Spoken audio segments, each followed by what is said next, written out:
Hi everyone. You know I work with babies, and the foundation of all learning, growing, and development with babies is trust. Guess what we have a shortage of these days? Trust. So I want to talk about trust and back to school, because every year I post an article that I wrote a long time ago about how parents need trust in order to send their children off to school. They need to trust the teacher, the school, they need to trust their child, and they need to trust themselves. What does that mean in this world of COVID-19? How are you supposed to trust anyone or anything when nothing feels safe? What we know from brain development is there's no learning without feeling safety. There's no cognitive growth. There's no decision making without emotional calm and safety. How are you going to find your trust? Where do you find trust in this time?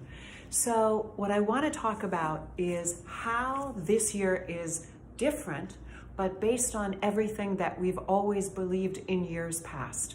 So I know that you are thinking about back to school choices and decisions, and I will repost with this the old video that I did of back to school decision making and shaming.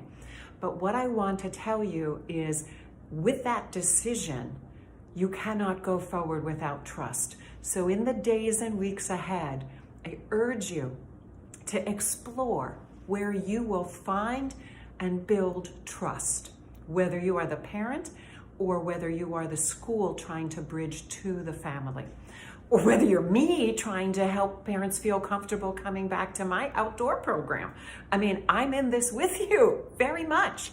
I want your trust, and I want to absolutely deserve and earn your trust. But so back to the other general points. How will you find trust in teachers and schools going forward in fall of 2020? So this is not to say everybody needs to go out there and trust blindly. That's not what this is about. It is about finding that yes that we talked about in the other video and building around that. It's like you're going to seal it with this emotional calm and trust. So how do you trust? I don't think we can even talk about trusting a teacher until we can talk about trusting the school, the community, the decision makers who are organizing, planning, and setting this up for you. It means that you have to be on the same page. Just as you had to learn to trust dads or moms if you were a dad, or grandparents or nannies or babysitters, we start with this, if everybody would just do things my way, everything would be perfect and wonderful. And we have to open that up, open that up, open that up, and see that our children are safe and maybe have lots to gain by opening up to trusting other people's influence and choices, even when they're a little bit different than us. So look for those schools and programs that match your values, that make you feel safe, with a rational checklist, but also emotionally safe. Because what I always have said when it comes to school-family relationships is there is no perfect. If you've been in schools before, you know that things are gonna happen. It's the same thing as when you leave your child with a co-parent and you're like, you did that, you let that happen.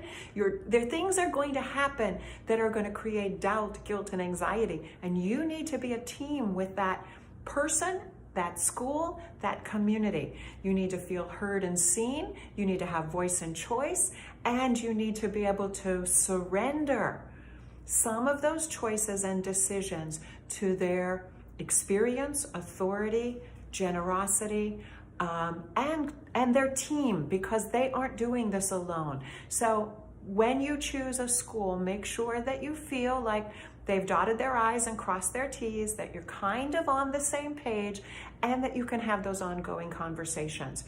If you have that, then you can take baby steps towards trust. The same is going to happen with teachers. And what I also want you to know is every new relationship is a little wobbly, first you have that honeymoon, like best teacher ever, most perfect everything, and then you go, not so perfect. You know, you've done this in personal relationships, you're going to do it in these professional relationships as well. So give time to get to know the teacher, to build that relationship. And just as it starts with that honeymoon period, be on your best behavior too, so that we can all step into our best selves. So, but find those ways where you can establish trust with a teacher, with a school, and with the community that surrounds that. Because in these days of COVID, I feel like I have to, when I walk out my door, I have to have a great deal of trust to be able to feel like I'm safe and I can do anything. Second, I want you to really, really think about how you are trusting your child. Children are resilient, they are capable. In one video I saw from a director on Facebook, someone said, well, how are the kids doing? Because she's been open all summer. And she was like, I won't deny you how stressful and hard this has been for the staff and the director and the school, because this is different and it's not what we signed up for. But she said, simple answer, the kids are happy. So allow your child an opportunity to be happy. And I want to frame this. I'm not trying to push anybody into back to school choices. This is true whether you go to a school, whether you go to a program, whether you invite people into your home, whether you Zoom. You need these degrees and intersections of trust in order to feel okay with the good decisions that you're making with your yes. So trust your child. Children are way more capable and they are not us. So imagine all of the places we get stuck, and at least be open to the possibility that your child isn't going to get stuck exactly in the places you do. So when your child is stuck, you become the safety net, the inner tube out there that says, I've got the life preserver for you. I will be outside of your emotional storm to anchor you, and at the same time, stand back and let your child be a point of reference separate from your anxiety and your fear. So we're trusting teachers and schools, we're trusting your child, and you have to trust yourself. And that really is underlying the other video about find your yes, because when you find your yes, you have to trust that you've made the best decision you could make for right here, right now. And if it's not the best decision, you haven't made your decision yet. So take time. No decision it is better to make no decision until you're ready for your decision. So be patient, be kind.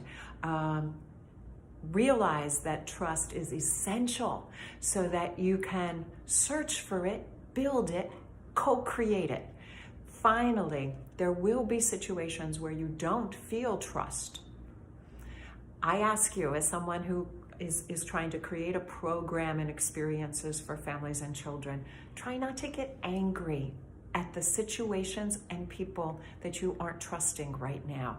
I think a lot of the shaming and divisiveness out there is because we want to blame that lack of trust on someone outside of ourselves. So take the deep breath, know that everybody's trying their best.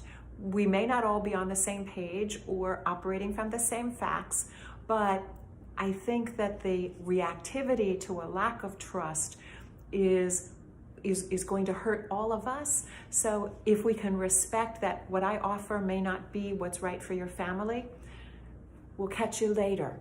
Find a way to keep threads of connection going, even when the fray of trust happens. And again, if you're married, you know how that trust gets frayed. If you have helpful friends or grandparents or in-laws, you know how trust gets frayed.